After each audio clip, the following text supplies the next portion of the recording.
What's up, guys? Welcome back to episode number 6 of the DUBS podcast. Today, we're coming at you with a straight-up just basketball episode. We're going to be talking about The Last Dance, the entire series, all 10 episodes. So it's going to be a very fun episode filled with debate and some good points. Today, we have a guest with us. Oh, what's up, guys? Yeah, Daniel Lee. Let's get ready. Daniel Lee.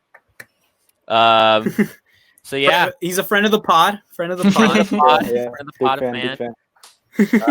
Thank you for being on here. Thank you for giving us your opinions, your hot takes. Anyways, so before we talk about like our opinions and stuff, let's give like an overview because not everyone has watched all 10 episodes. Not everyone has watched episodes just in general. So if you guys could all give everyone else an overview, what's going on, and etc. Yeah. So The Last Dance, if I'm not mistaken, they started filming, like it was concluded in like 2016, 2017. It was just Michael Jordan. They just had to wait for Michael Jordan to like give the okay to air it. But yeah. And guess so what? like he gave the okay when LeBron won his chip coming back down 3-1. Because he knew his legacy was getting a little fragile, you know?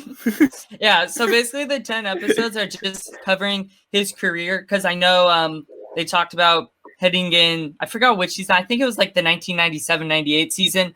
They granted full like media video access, which I think is really cool. You don't see that a lot these days. But yeah, it's just showing like his career starting from the timeline's a little different. They go each episode's based off a certain topic, like a certain person or like moment in Jordan's life. It's not like chronological in order, but his college life, playing with the Bulls, taking his hiatus, dream team, and it just covers all like the good and bad of his career.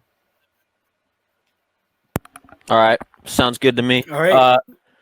So, with all that being said, what was your guys' favorite episode out of all 10 of them? You can start with whoever wants to go first. It's fine. All right. I'll go first. I think my favorite episode is the last episode, mainly because it just shows like how relentless he was towards winning. Like that last. Bob Costas put it best. That last sequence in the 1998 NBA Finals is probably one of the greatest sequences you'll ever see. He just knew everything that was going to happen. Like he had that mindset, like that engraved into him, that winning mentality that he knew he was going to win no matter what. And honestly, if he didn't come back and win that Game 6 in Utah, the Bulls looked gassed. They looked tired in Game 6. Like, and Pippen was bad. He was a decoy the whole game. So he was hurt. His back was done. If they couldn't come back and win that Game 6, Game 7 was gonna be hard, especially because that was gonna be Jordan's first Game 7, and it was gonna be on the road in Utah. So what Jordan did, I don't know. Overall, just legendary performances he would display.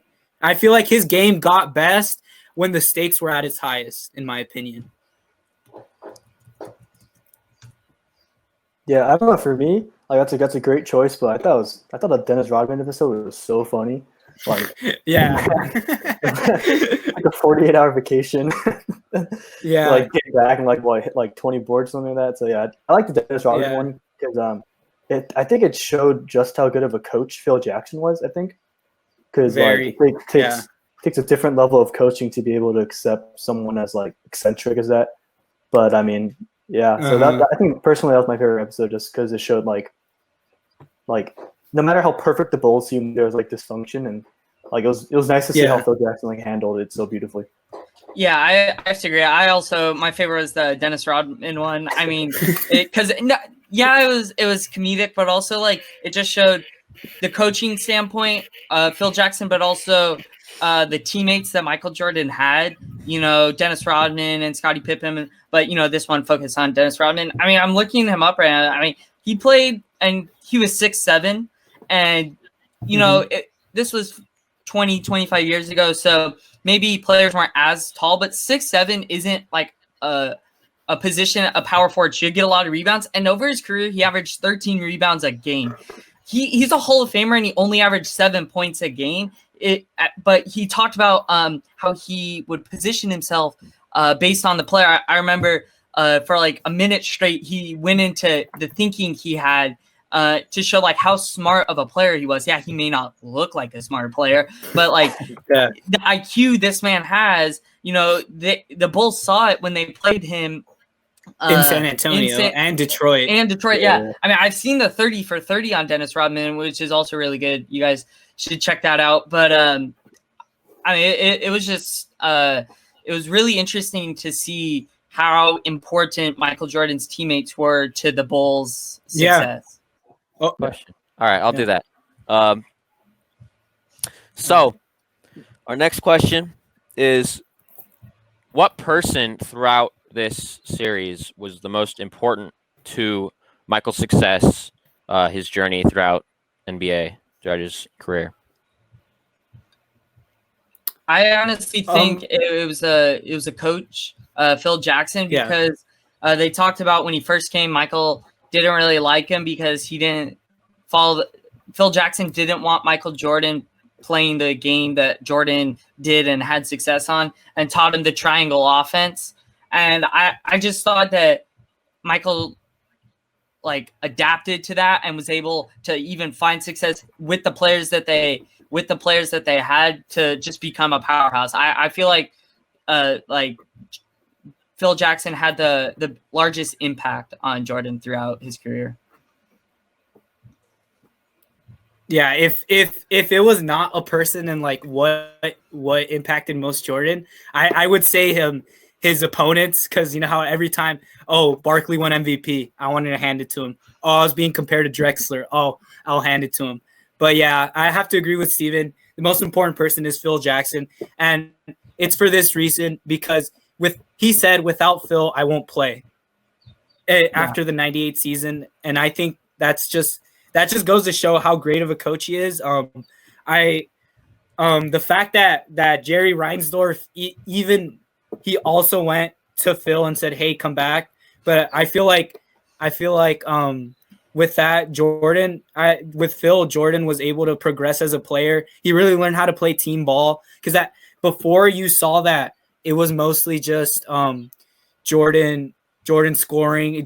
The offense revolved around Jordan. But once Phil included like the whole team, it made the team a lot better. And Phil taught Jordan how to win, in my opinion. Yeah, that's a good one. For me, I think I guess it's kind of like the obvious answer for some people, but I really do think it's Scottie Pippen. All right. Because before Scottie, Mike, I think he made the playoffs a couple times, but he didn't really get anywhere because he had the ball in his hands all the time, and the Pistons were just beating him up, and or teams would just go at him and be physical, and his teammates weren't good enough to take the burden off him. But I think with Scottie, because I remember Scottie said in an interview once, the reason why you can't compare LeBron and MJ is because Scottie filled a lot of the role that LeBron kind of fills for his teams, where he's facilitating and passing and stuff like that. So in that regard, I think Scottie really eased the burden off MJ to just score the ball, which is what he did best. And so I think I think it's definitely Scottie Pippen. I mean, I agree with both your answers, but I think personally I think Scottie Pippen had the biggest on-court impact for him, just because it made his job a lot easier. Yeah, he did a lot of the dirty work. That really has to be pointed out. And MJ said it good. He's like, you can't speak my name without Scottie. Yeah. And that really. And I remember that in the documentary they said Scottie Pippen created the idea of a point forward, which is what LeBron is right now. You know, and Ben Simmons, I guess too. 6'5", 6'8" guys running their offense instead of a 6'1" point guard. Yeah, played a big role. I think what's underrated is that Scottie also defended the other player's best player most nights too. Yeah, always. Yeah, so he was two-way, just helping. When he went on two-way wing. Drexler, when he went on Drexler, and just completely shut him down. Yep. Yeah. Yeah, Scottie for sure. He was one of the first two-way wings, like yeah, he was. Him and two-way MJ, wing. Yeah. All right. So so this question is, what character was your overall like favorite? Like, who did you enjoy watching? Who was on there that you just, was really like captivating or inspirational? Like, what character was your personal favorite? Not necessarily like Jordan's. Yeah. Anyway. Okay, I'll go first because mine is kind of controversial, but I feel like he was also an interesting character. I know the obvious answer for a lot of you guys is going to be Dennis Rodman, but the favorite character I saw develop and progress was Jerry Krause. Like this guy is he's so interesting, and how he believed like construction of the team was more important. And honestly, he's not wrong, dude. Because with that Scottie Pippen contract he signed way early in his career, like without that, I don't think Bulls would be able to construct a good enough team if Scottie Pippen was paid at his value. Because with that contract, like Jerry Krause pulled some insane stuff, man. Like he helps around MJ with honestly like one of the best role players in the world: Steve Kerr, John Paxson, Dennis Rodman. The list goes on. Tony Kukoc, Charles Oakley. Tony Kukoc, what's his Horace Grant? Like, dude, like there's so many good like middle of the guy players that Krause surrounded him with, and it was just also shocking to see how the players treated Jerry Krause. Like in the footage, like you guys would always see him getting roasted, and he would just take it. Like, and also like part of me and part of everyone feels bad. Like, hey, he wouldn't be able to defend himself. Like he's not here with us today.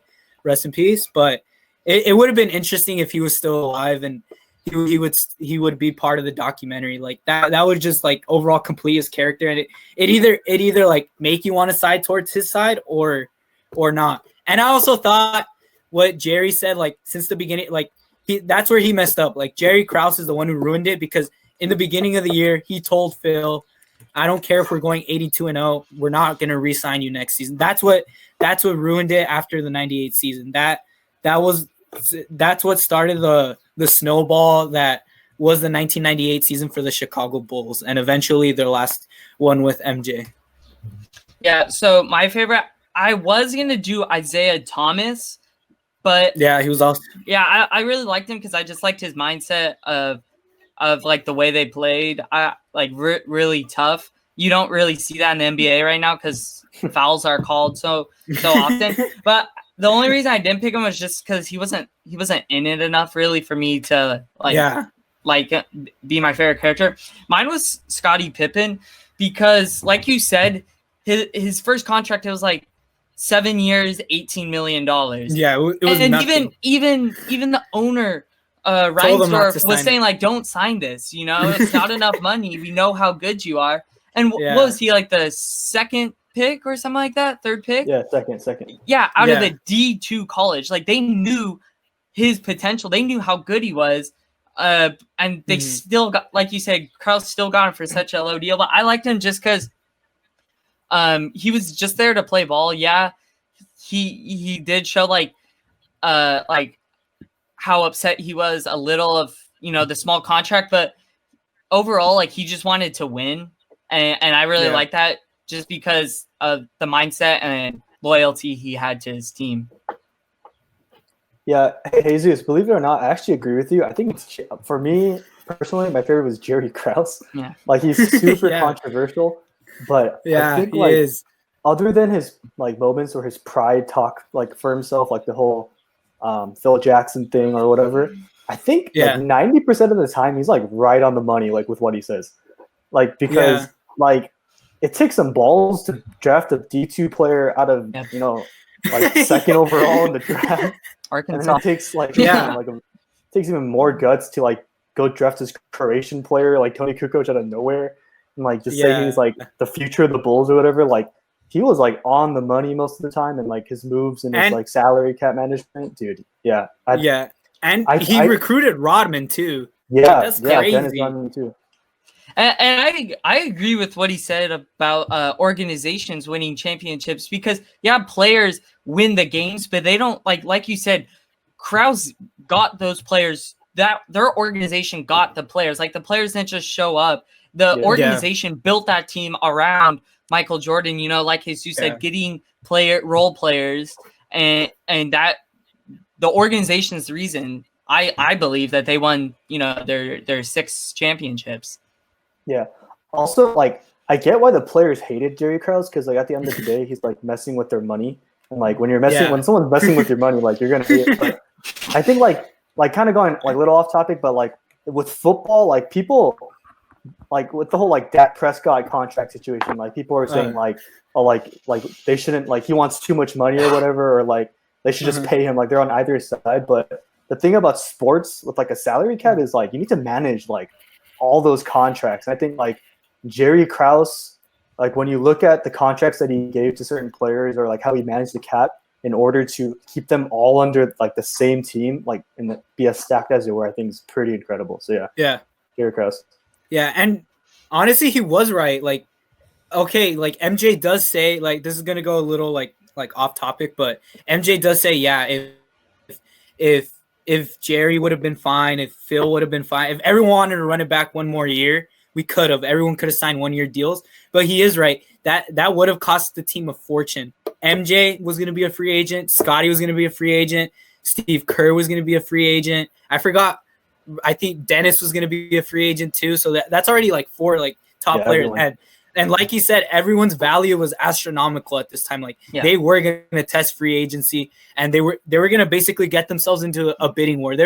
If they would have completed it, they probably would have paid a bunch in luxury tax. And Jerry was right. I mean, yeah, you do want to see the Bulls run it back and everything, but it was going to be hard. It would have been hard. Yeah, absolutely. All right.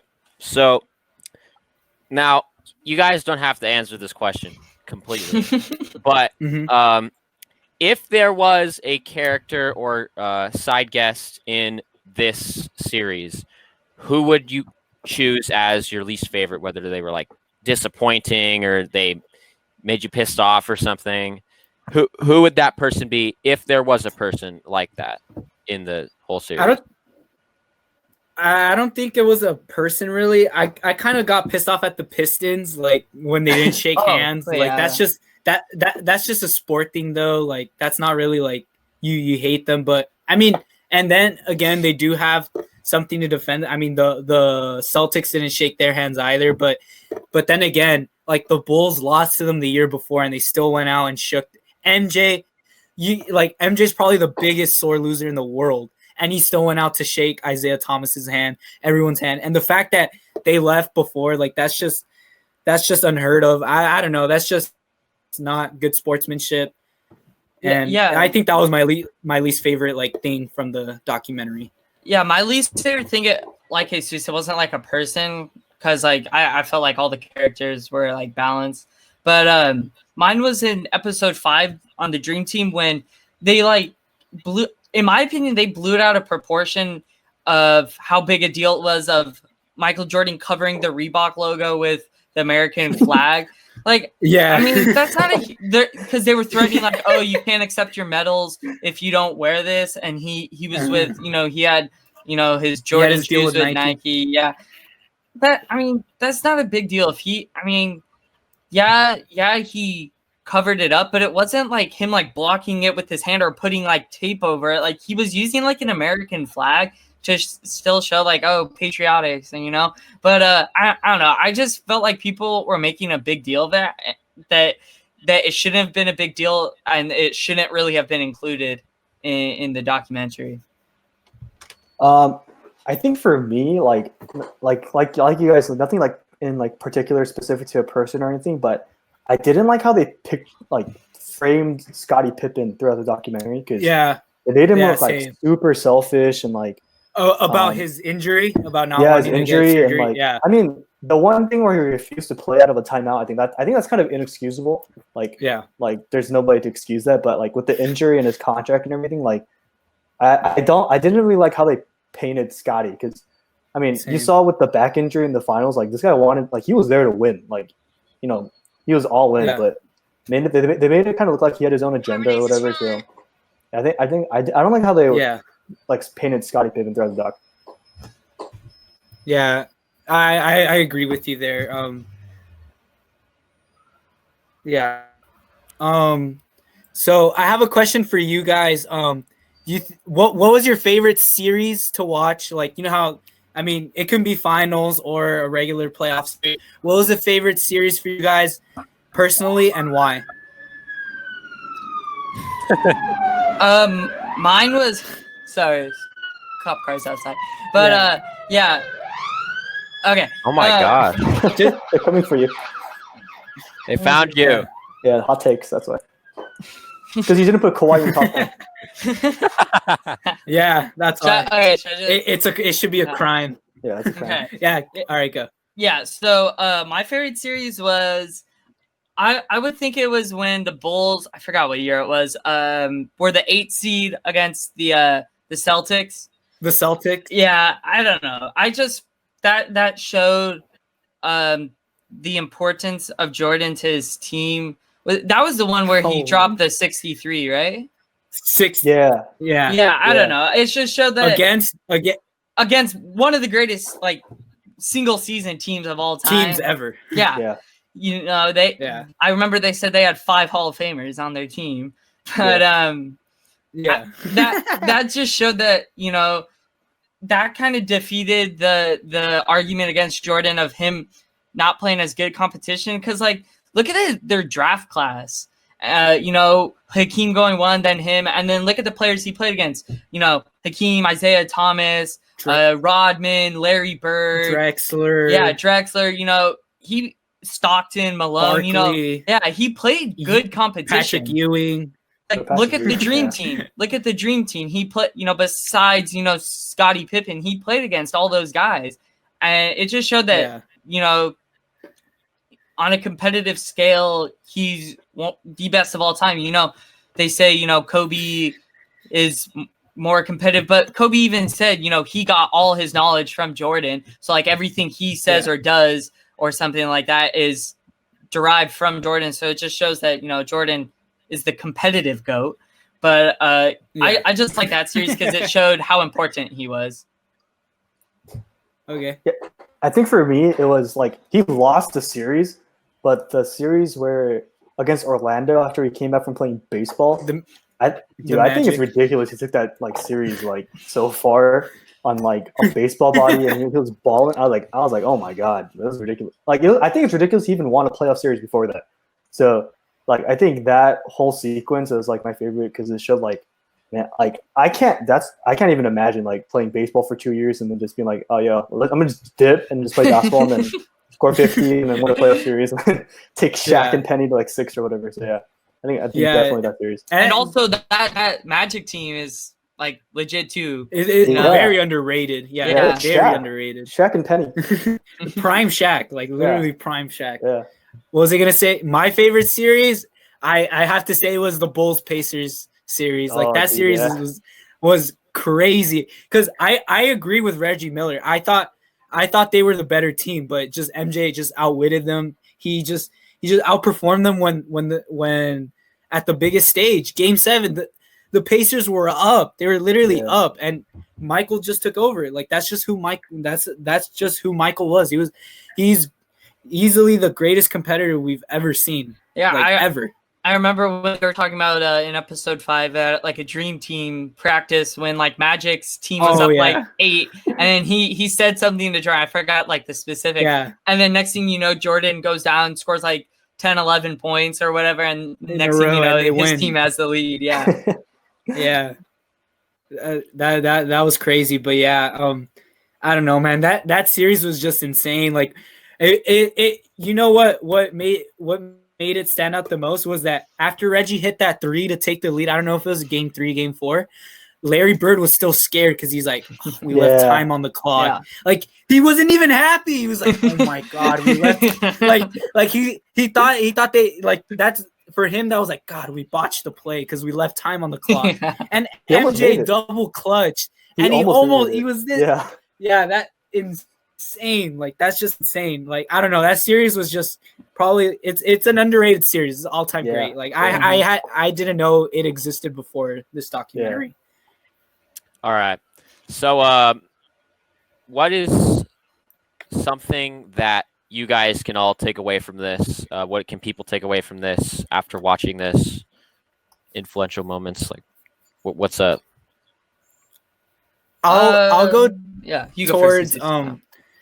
I just like MJ was a global icon. I'm gonna point it out to like overall like overarching. So like MJ was a global icon, and it's just insane because everywhere you went, like there was so much media. Like that's insane.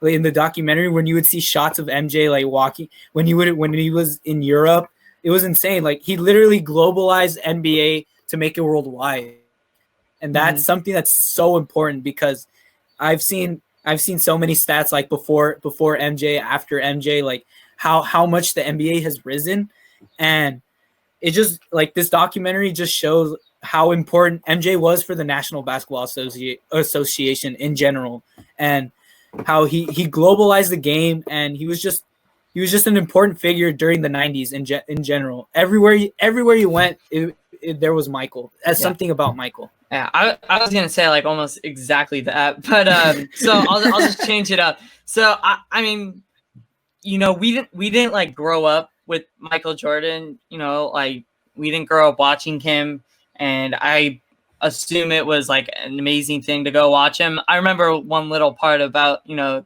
I think it was like little kids. There was these brother and sister. They're like, Mom and Dad said we either can have Christmas presents under the tree or go watch Michael Jordan, and they picked Michael Jordan. So like, but you know, from their point of view and people growing up watching him, you only see like who he is on the court. I think you see like what type of person he was, and it just showed that like he wasn't like, you know, a jerk or a jock or anything. Like when he was in I don't know if it was college or no, it was right when he joined the NBA as a rookie. And they were having like the party. His team was having a party. You know, he was like, I don't drink. I didn't want to smoke, so I just left right away. It just showed that he was like a great person, genuine. He like, you know, he was a simple guy early in his career. You know, he liked living, you know, by himself. You know, I just thought that we realized the like type of person and how we could like bring that over to, you know, his game, how he was almost two completely different people. You know, off the court, he was, you know, pretty chill, and on the court, you know, most competitive player there is. Yeah. Yeah, I think for me, it showed that like athletes are, you know, human, like just like us, because like kind of like what you're saying, like he's this global icon, but like, and like we always picture like, oh my gosh, he has so much money and so much like fame and popularity, but I don't think we consider like the repercussions of that, in the sense that like even after his dad was like killed, the media was like saying like how it was related to his gambling or whatever, and like it hurt like we think that because he's still popular and he's MJ, like, oh, like who cares what they think, but like it showed to the doc that it like hurt him personally, like that people would say that, and like to a point where like I think it said somewhere in the doc like it might have drove him to quit for a little bit. So I think like it showed that like even though like they're like these icons and like maybe even like different level of class of human being, because they're so athletic and they have all these abilities, like at the end of the day they're still human. And I think the documentary showed that like, you know, like as great as MJ was, like he's still human. And I think that was the most interesting things for me to see, because like I don't think we consider that like sometimes. Yeah, that's very true. Like he went through the passing of his father. Like that's very emotional for a person, and the fact that he still had to carry on the weight of the Bulls, and like he just had to carry on like his life as a superstar. Like that's tough. Yeah. He couldn't get out of his hotel room. Like he said, I think. All right. Yeah. All right. Yeah, and also I feel like that. No, continue. No, go ahead, Shelly. Okay. Go ahead. All right. So this is the second to last question. If there was any other player that we could do a documentary such such as The Last Dance, or something that would compare to this, where camera crews would follow them around and stuff, what athlete would you choose? It could be any sport, right? Like it can doesn't have to be any sport you want. I'm gonna answer this question myself, and I'm gonna say I want to see Mike Trout on one of these. I straight up, like, I know he's not on a superstar team like MJ was, but I want to see his daily life, what he's going through, because a lot of people see him as he's a very conservative guy. He's not really with the media too much.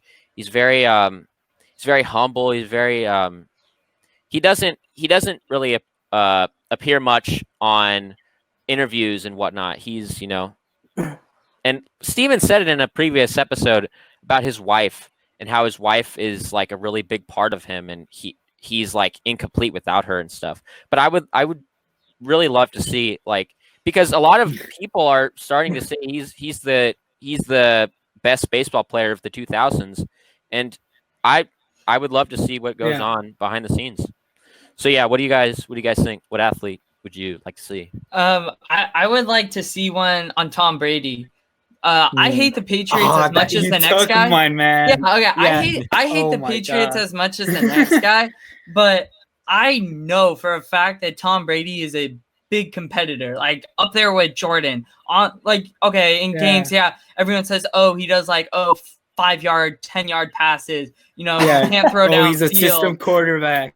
I would want to see like his competitive nature, but also because Phil Jackson in the Last Dance documentary was a huge part. I want to see Bill Belichick's part. Them getting people like their first pick. Their first pick in this year's draft was this D2 guy, and they're like, oh, this is another Belichick move. They get no names and turn them into superstars. Tom Brady, they get him in the 6th round. He's one of the greatest football players of all time. Julian Edelman. I don't know his story. I think he came from a D2 college. But, they work him up to in the last Super Bowl when they played the Rams. He was, the biggest factor probably to them winning. And I would want to see that just to see how Brady grew up. Not being looked at that much, being drafted in the 6th round, and then turned into the greatest football player of all time. I think that would be really interesting to watch.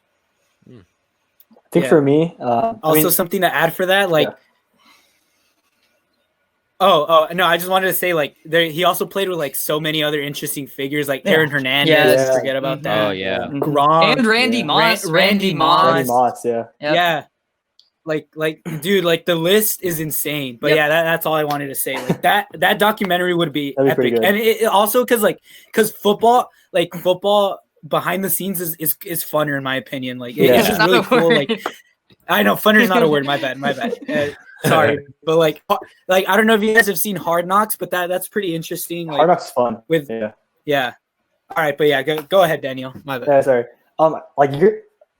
Hearing your choices always almost made me want to switch to this huge icon, I don't know, Kobe or something. But honestly, what I want to see is a doc on Antonio Brown. I want to see what goes on behind the scenes in his head. Yeah, because he's still talent-wise one of the best wide receivers. Talent-wise, I think no one has more yards and receptions than him in the past 8 years. He's top. He's better than Julio in those numbers, but he's ruining. He's ruined his career basically, and I want to see what makes him tick. I really don't understand what he does half the time. So I really want to see a doc on what makes him tick. I don't get I don't get him. Well, what makes him do those decisions? I don't know, man. He's such a character. Sure, you see the reports and you're just this is just crazy or whatever. But I'm sure he has his own perspective too. And I'm dude, I really want to see his perspective on things and whether he's being pictured in the wrong way or whatever. I mean, I don't think that's possible because some of the things he's done is pretty inexcusable. But I want to see a doc on Antonio Brown, dude. That'd be sick. Yeah, okay, so did you everyone? Yeah, it's not really someone. It's more surrounding towards a team. I gotta say, my documentaries, I saw about it. The '90s Yankees, Jeter, Rivera, Posada, Posada, and Pettit, the core four. like a documentary on them. Like it's just crazy how much they went through in the 90s. In the 90s, they were literally on top of the world. The late 90s, they went 2 consecutive World Series without. I think they swept the They Padres. lost, I think, like 2 games. I think. Yeah, 2 games in like 3 World Series. Yeah, like 3 consecutive. Like they were on top of the world, and then all that happened. 2001 World Series. Yeah. Everyone was rooting for them, and then there's a walk off, and they lost. Like it was on very a walk off. It was very different because a lot of people like kind of hate the Yankees because of they're notorious for winning everything. They have 27 rings, but this was the one World Series. You know, after 9/11, everyone wanted the Diamondback. Everyone wanted the Yankees to win, but then out of nowhere, this new expansion team, the Diamondbacks, comes and beats them in a walk-off in Game 7, which is just crazy. Yeah. And then I feel like they could also kind of make it kind of like the Last Dance, because after 2000, they lose in 2001. They get knocked out in the first round against the Angels in 2002, baby. Yes, sir. In 2003, they lose to the Marlins, and they keep losing until 2009, which is their last dance, basically. Like, this is the last shot we got to win a championship. I feel like that would be a great way for MLB to promote Major League Baseball, and I feel like that that documentary would really be good for baseball. Yeah, I think also a team one could be the Warriors from 2015 to, or even before, like how they transitioned from 2013-14 up to being gods of basketball. Them and the Cavs. I think another one would be Clippers from 2012 to like 20. Oh Lob my City. God. Lob City. That's when I started liking them. But they collapsed every year. And I want to see like the psychological impact that happened on this. Dude, that'd be so. Imagine Blake Griffin trying to give an interview for that. Dude, he's stuck in Detroit. Like, I'm pretty sure he would not want to make it like CP3. Like, they broke up bad. Like, people don't think about it, but like, their careers derailed after. Like, not derailed, but like, it really changed them. Chris Paul is pretty still like legit right stellar now. Man, Chris Paul almost won a ring after that. Almost he needs a ring. I hate to bring another player into this, but kind of going back to what Daniel said about Antonio Brown and how he was like very controversial figure. I'd like to see Barry Bonds. Everyone said he was the best baseball player of all time. Yeah. So going through the steroids, the PEDs, I'd love to see them document that and see what he had to say about it, his opinion on it. Because I know, I was gonna say just kind of like Lance Armstrong is doing right now, like something towards along the lines of that. Yeah, because I know when not all, but I would say majority of athletes that get caught up in steroids, I would think that they don't take it on their own. It's just, I think they're trainers. I think the trainers always play a big part of it because I know that occurred with it was either Barry Bonds or Alex Rodriguez. Like, the trainer gave it to them first, and then they just get hooked on it. And I don't know, because I know not just Lance Armstrong. I forgot it was a offensive lineman who was picked second overall. He was also first overall, but he finished second in the Heisman votings in college as an offensive lineman. That he first started was hooked on steroids and then went to painkillers. He also played for the Patriots too, but it was a really interesting one to see through his eyes, that he's super regretful of it, like today, that it was his like trainer who brought it on first to him that like got him hooked or something. Like, the trainer didn't do it on purpose. He was like recommending it, but I always think the trainers play a big part in athletes getting caught up in steroids. All right. That's a really good point. I agree with that. I got a question real quick. Just a real question. If you guys think the Bulls, if the Bulls ran it back, like the same exact team, same head coach, do you think they would have won a 4th consecutive title, and why? Do you think they would have? Yeah, just I think they would, because just the team play and competitive nature they had, that without, like, Michael Jordan say he wouldn't play without Phil Jackson. And I'm not saying he wouldn't be I'm not saying that others would leave, but the chemistry that they had with Phil Jackson played a big part, because I remember they were like, oh, he brought in Native American rituals for us to do, like, during practice or whatever. Like, Phil Jackson really brought them together as a team, but more, not just a team actually, but like more like a family. Like, this wasn't just business. This was playing together with friends, and that just made their skills like increase, just playing around the same people. So I think they would. I actually think they would have lost in like the finals or something. Like, I think people forget how old MJ was at the time. What was he, like 34, 35? Like, he was gonna be 35. Yeah, he's pretty old. I think him and Scotty were getting up there, and like I think the last run they had was like they looked exhausted and like they barely got by the Jazz. The Jazz are hard. Yeah, and they barely got by the Pacers too. Yeah, they barely. Yeah, I think to Steven's point, I think maybe like Phil and MJ would have found a way. So I think it's definitely possible that they could have like ran it back. I think they would have went far, like at least like Eastern Conference Finals or like the finals.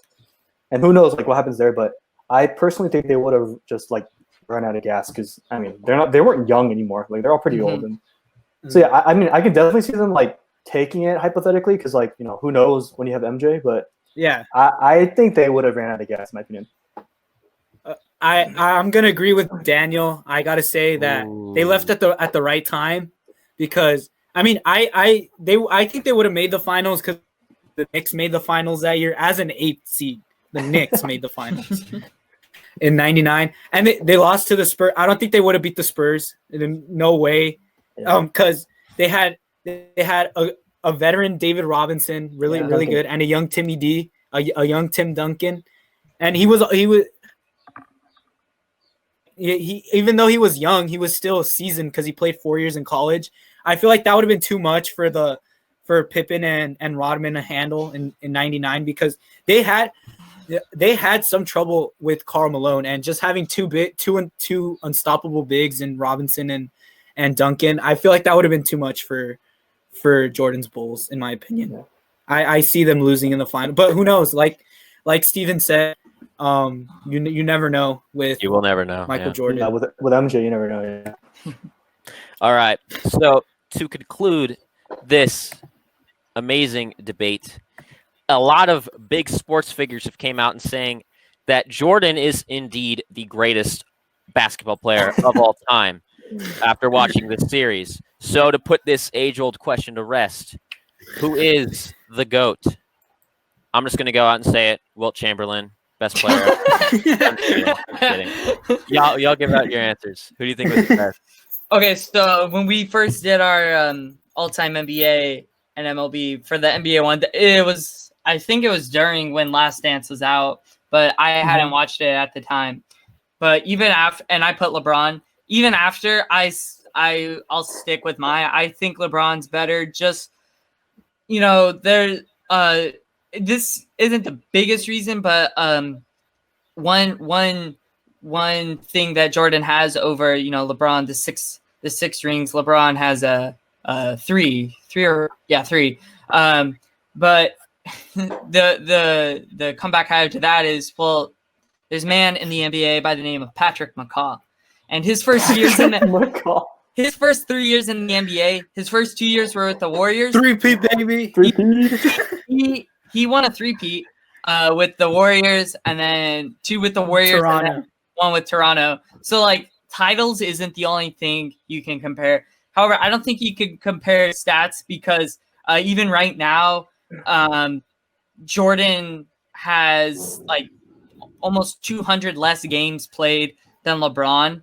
So like you can't just compare stats, because LeBron has, more games played, more experience. I think just it didn't expose anything horrible for Jordan, besides maybe, his conflict gambling with Isaiah Thomas and gambling. But I don't know. I just put LeBron over because nothing in Last Dance made me think Jordan's a better player, except maybe competitive scale. Yeah. Jordan's higher than LeBron. Yeah. I'll give him that because, I've been saying like, LeBron carrying no Kyrie, no Kevin Love Cavaliers team to the finals. Jordan carried a team that was 30-52, and he almost beat the Celtics. Like, yeah, I mean, a really good Celtics team. Like we said, one of the best teams of all time. 5 Hall of Famers. I just think Jordan. I still think LeBron has an edge over Jordan. Okay. Cool. I'll go next. I'm gonna say, I feel like this documentary really helped MJ personally because it's from him. But I personally, it's opinion based.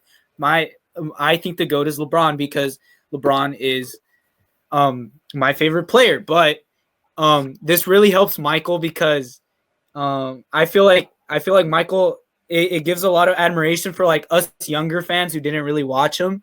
It really shows like his competitiveness. Nothing can beat that. Like LeBron isn't even that. I'll admit it. Like LeBron isn't as crazy competitive as MJ was, but I still think LeBron, just because he's so valuable to a team, it's insane how much he's basically Jordan, but he had to do the dirty work that Pippen did, and he just like the value he has for a team. He leaves the Cavs. Cavs are a lottery team, 20 wins, 21. Jordan left for a year and a half. The Bulls lost like 2 less games. Like Jordan was replaceable, but at like LeBron can never be replaceable. Yeah, I mean Jordan played with 2 Hall of Famers for 5 years because I don't know how long he played with Rodman. LeBron, Anthony Davis might be a Hall of Famer when he retires. I think he will, but this is only 1 year he's played with Anthony Davis. The only other possible Hall of Famer he's played with for like a good amount of time is Dwayne Wade, and he played with them for 3-4 years. With the Heat, but 4 years. 4 years. LeBron, like you said, I agree. Like way more valuable to the teams he plays on than Jordan. Yeah. All right. For me, I think there's no debate on who the GOAT is. I think it's MJ, like 100%. So let me just lay out my my claim here. We measure who the greatest player of all time is, I think, by how much they impact the result of the game, basically. Mm-hmm. So, I mean, people argue that like LeBron has this huge impact on the game because he does so many things. But for me, the objective of the game of basketball is to score more points than your opponent, right? And MJ was so dominant at that he literally did not lose in the finals. 6-0, like never. He's ever even seen a Game 7. Like he just went 6 straight, Game 7, Finals MVP all 6 times. Like I don't think a player has ever had more influence over the outcome of a game than Michael Jordan. And this was in an era where they did not shoot threes. So this man was hitting 50, 40 points, shooting 2s and free throws. Like that's just insane to me. And I think this notion that like MJ played with like these great Hall of Fame players in his career, like compared to LeBron, MJ 3-peated with only Scottie Pippen. Like his only teammate was Scottie Pippen, and the man 3-peated. Then he played baseball for 2 years, came back, and then he had Dennis Rodman and Scottie for the second round. But I think by that time the league had progressed so much where each team had 1 to 2 like superstars on their team, like Karl Malone and John Stockton, or like he played them twice, and then Reggie Miller had like his squad, Jalen Rose squad, and so I think. And like LeBron is the person who pioneered the player movement, where like players have power. Because with this whole Big 3 in Miami thing, like people are asleep on Chris Bosh, bro. Chris Bosh was a baller. Yeah, definitely. Like, I agree. Chris Bosh was a ball. Also, he had Ray Allen on that team. Like he had some ballers on those Miami Heat squad. And the man, even with Chris Bosh and Dwayne Wade in their first year together, couldn't get past Dirk. It was just Dirk, 38-year-old Jason Kidd, and Jason Terry, and 37-year-old Sean Marion. Like come on. That's the biggest. That's the biggest head scratcher I have. Like I do not understand. I just think how LeBron scored 8 points in a finals game. I just think I think that in the case of that, it came down to like like we have said before for the Nationals, like they were hot at the right time. I think the Mavs were just hot at the right time, and they caught the Heat sleeping in that. I don't know, but well, yeah, I mean, yeah. Go ahead, Jesus. Yeah, go ahead. I was just gonna say, I feel like just Dirk took it to a personal level after the Heat were up 2-1, and they start LeBron and Wade start making fun of Dirk, and Dirk just shuts him up. I even though I'm a LeBron fan, I'm not mad that he lost. Like you don't make fun of another player. Like that's just petty and that's just rude and disrespectful. So yeah, like for me, when we're talking about the GOAT of basketball, like LeBron is obviously up there, and I think he's number 2. But like things like those Dallas series and like just like the fact that he lost 6 finals, like period. I think like those kind of like because we're like basically dealing with like minuscule levels of like comparing these two players. Like I think those take into account like those things. Plus like MJ in the East, like he didn't walk through like the way LeBron did to 9 finals. Like, the East was like, come on, bro. He was playing DeMar DeRozan and Kyle Lowry in these. Like, come on, bro. He's playing scrubs. Through, like, but then on the other hand, like the teams besides maybe the Mavs, the teams he faced in those finals, were insane. Like okay, I mean, first you have the Spurs who had a young Kawhi Leonard, and then you also had Tim Duncan, Tony Parker, Manu Ginobili. That I mean, I don't like the Spurs because I'm gonna use the same logic I use for the Cardinals. Both teams are boring. I don't know, because the Spurs just play old fashioned basketball. They always make the extra pass, and Greg Popovich, he's like a Bill Belichick or whatever.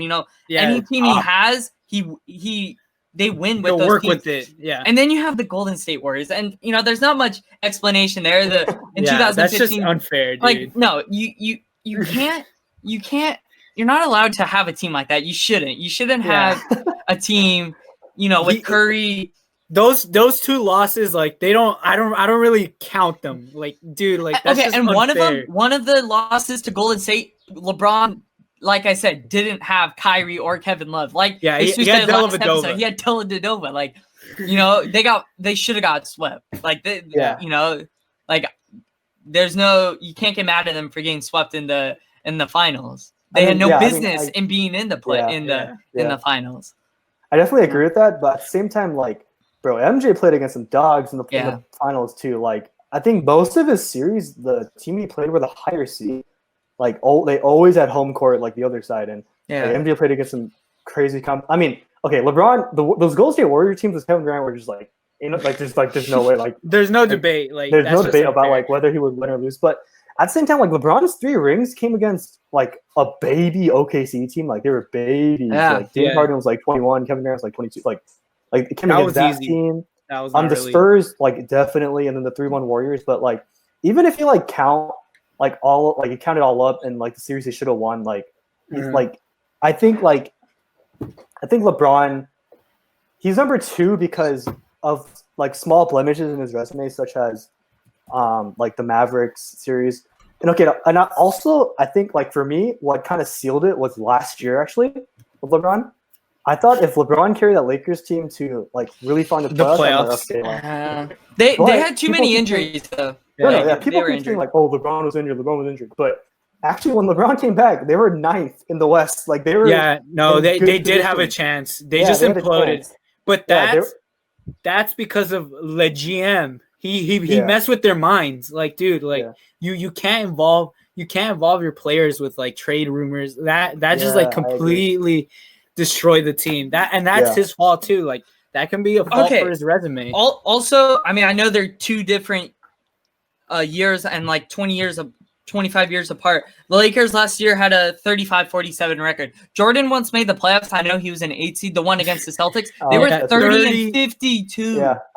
Like, okay. And also back to the, the 2016 season when LeBron beat the Warriors down 3-1. He didn't just beat any Warriors team. He beat a Warriors team that went 73-9. Like, they only lost 2 games at home court, and LeBron beat them in Game 7 on their home court. I mean, the Spurs, I'm actually looking at the stats. The Spurs had a better home record. They were 40-1 at home. Like, okay, I don't remember that. But like 39-2 at your home court, and it's a playoffs game 7 with record-wise the greatest team of all time, single season team, and LeBron beats them. Like, I don't know. Coming back down from 3-1, great point. Yeah. bringing a Cavs team without Kyrie and Kevin Love. Those two reasons are like my top for why LeBron's better than Jordan. Yeah, and then, dude, okay, I know this is overplayed and overheard, but that block on Iguodala, like, dude, clutch. That is the single like most clutch greatest play I've ever seen. I don't know. Jordan's had some clutch plays. Like I know before we started, we were talking, and I didn't know it, but from the documentary, he made the game-winning shot at the national championship in college as a freshman. Yeah. I didn't know that. I know about the game-winning shot. I forgot who against Utah. Yeah, the game-winning shot he has there. Jordan's had some clutch plays, but I just, when it boils down to it, LeBron, impacted his team more and could carry a team, I think, better than Jordan. Like on that point, I think like a point that kind of gets lost is like the Chicago Bulls before Jordan were losing to the White Sox and the Cubs. Yeah, they were a laughing stock. Yeah, like, they were such an irrelevant team, and then Jordan comes there and like all of a sudden like he single-handedly turned that entire franchise to what it is. Actually, it's kind of sorry today, but it turned to like what a like glory the franchise. they had. Yeah, and like as great as LeBron is, and the reason I have him number 2, but as great as he is, I don't think he dominated his era as much as Jordan did. Like every year that Jordan really played and had like a solid team, like true. He never did not win the chip. Like he always won the chip to a point where like Charles MVPs, Barkley, MVPs. Dude, the man won MVP, DPOY, All-Star MVP, and dunk champion in 1 year. Like, come on, like, and that's everything. That's everything, yeah. And then like to a point where like Charles Barkley was on camera admitting like, bro, I have no problem losing to MJ. Like that takes like a certain level of just dominance for your opponent to admit that. So I don't think LeBron dominated the game as well as MJ did. Yeah. So I was looking up, and the Cavs year before they drafted LeBron, they were dead last in the Eastern Conference at 17-65. And then LeBron's first year, they were the 9th seed. They went 35-47, and it's still a losing record, but he did make a tremendous impact and brought them, to the playoffs a couple times before leaving, but then came back and won their first championship. I always thought that was great that, he's from back. He's from Ohio and Cleveland, brought the Cavs their first title. And even for the city of Cleveland, the Browns, trash. The Indians. They made the World Series the year the Cavs won the finals, but the Indians haven't won a World Series since like 1947 or something like that. Yeah. He gave that city like hope or win, something like that. Yeah, they needed that win. I just thought it was great, especially beating the greatest singles team and of all coming time. back down. Remember when Rajay Davis hit the home run in the 8th inning, and LeBron's sitting there like, yeah. That was dope. Yeah. That was dope. Yeah, I mean, I think like Steven makes a great argument. I think, and Jesus for like for LeBron, but I think at the end of the day, like when we're like, because basketball has had so many great players, so I think when we're comparing these players, like we're comparing like minuscule different impacts. And when LeBron has blemishes on his resume, like those Maverick series and like even I think like the Mavs series, and even like being like unable to capitalize on a ring for so long. Like he's had some squads too before the Heat with the Cavs. Like he had Shaq on his team at one point. Like he's had some pretty good players, and like I think like just he was never really close to a ring at one point. So I think really small stuff like that are like blemishes on his resume when it comes to like against MJ, because bro, MJ just dominated his field but for like an entire decade. So the one thing we do have to remember, without Pippen, Jordan could not get past the first round. That's also a blemish on MJ's resume. I agree, okay, but I mean, without Pippen, even with Jordan, that Bulls team isn't amazing. Bro, So, yeah. I was gonna say I'll that give too. him. Like people I think people say that a lot, but like without Pippen, bro, his next best player was like what? Horace Grant, Charles Oakley. Like, come on, bro. I mean, True. yeah, but that's fair. I think it's fair, but he played the Pistons a lot, and they were good. He didn't he was carrying the load, and he took, like Steven said earlier, like he took that Celtics team and like dominated them by himself. So, yeah, I think when it comes to like the resident MJ, like no one's dominated the sport or had a greater influence on the outcome of the game as he did. So, for me, he's the GOAT, and LeBron's too. But yeah, I think it's MJ. All right. So that will conclude our discussion on The Last Dance. Now it's time for some hot takes. All right. Now your hot takes could be it could be anything. It could be something about The Last Dance. It could be something else. You guys want to start?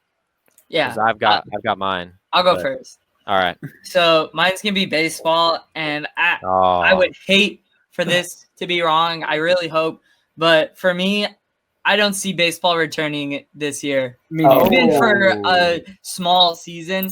No way.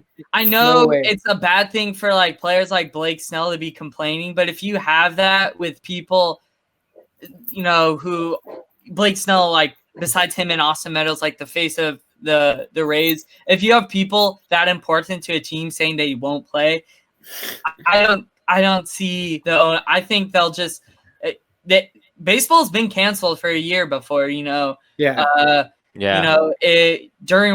World War II.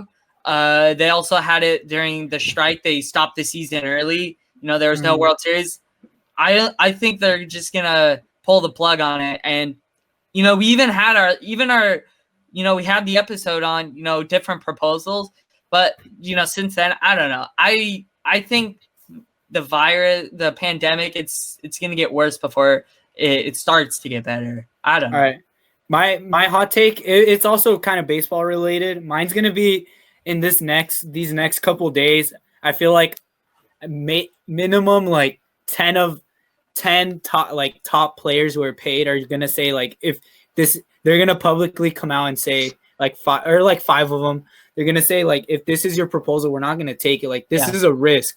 We're putting our bodies at risk to catch this virus, and you're only gonna pay us what? If we're supposed to make 35 million, you're only gonna get 8 million. Bryce Harper would go from 27 to like 6. We deserve to get 50% because we're gonna play 50% of the games. Do you not like what is going through your guys' minds? So I feel like a couple players are gonna come out and say like, if you guys think this is your final plan, like we're not gonna do it. Yeah. Also, Scott Boras came out today and said like the players have power, like not something like along the lines of like the players don't need to play like for the owners because at the end of the day they're the one who was playing the game. So I think when like an agent who has that much influence is like telling his players like not to play, then looking rough. And he's right. No, he's right. Yeah, he's right. Yeah. Okay. Even if it's not 50%, like you can guarantee like over time you'll pay for them, but at least you have to pay them for every game they play. And so I'm looking like because I know MLB has like their own players association. So does NBA. Chris Paul being the president, the executive director of the players association for MLB. It's a guy named Tony Clark, who's not even a current player. Like you have to have current players to be able to decide this. Chris Paul, he's played for a long time. He's he knows. You don't have to be an amazing player. You don't have to have certain accolades to be the president. You just have to know what's best for your players. This guy, yes, he was a former player, but I think you have to be a current player to be able to decide what's best for the entire league. Yeah. Someone like CC Sabathia, maybe? Yeah. Well, yeah, I mean he just retired though, didn't he? Yeah, he's definitely a leader. Yeah. Like, he has it in him. He could totally do that. All right, Shelly. you're all right, you want me to go? All right. We pride ourselves on all sports. Oh, God. All sports. So I'm going to be talking about esports. Oh, that's right. Oh, yeah. So for those who don't watch it, basically everyone, we have in the spring season, Cloud9 was by far the best team. They went 26-2 throughout the entire season. They were 17-1 in the regular season, 9-1 in the playoffs. So they obviously swept. So basically, what you're having in the summer season is the fight for second place, right? So this coming up split, I think that Dignitas is going to take second place because they recently signed the TSM jungler Dardoch, and they recently got Viper from FlyQuest. And miracle runs are possible in all types of sports. So I think games do they play, Shelly? Is this just this is League of Legends? League of Legends, dude. Me. Yeah. But yeah, it's a very hot take. Yeah, but sure. If you say so. Yeah. All right. What's up, Daniel? What's your my hot take is I don't think the Cowboys get a deal done with Dak Prescott. Ooh, you don't? I don't think it gets done. I really don't. Andy Dalton about to be the face of the Cowboys.